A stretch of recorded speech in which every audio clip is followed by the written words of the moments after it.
સુરતમાં બાળાઓ ગુમ થવાની ઘટના વચ્ચે પોલીસે ત્વરિત ટીમો બનાવી તપાસ શરૂ કરી હતી। ત્યારે સચિન જીઆઈડીસી વિસ્તારમાંથી એક 10 વર્ષની માસૂમ બાળા રમતા રમતા ગુમ થઈ ગઈ હોય, જેથી પોલીસે શોધખોળ હાથ ધરી છે।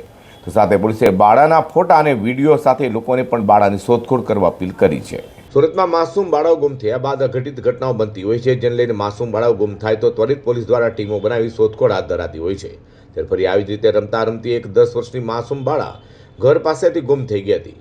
વાત એમ છે કે સુરતના સચિન જીઆઈડીસી પોલીસ પથકની હદમાં બરફ ફેક્ટરી પાસે દુર્ગેશની ચાલમાં રહેતી કંચનદેવી સંતોષ મુનિ પાસવાનની 10 વર્ષની માસૂમ દીકરી સ્વીટી રવિવારે સવારે 8 વાગ્યાના સમયે પોતાના ઘર પાસે રમતી રમતી ગુમ થઈ છે।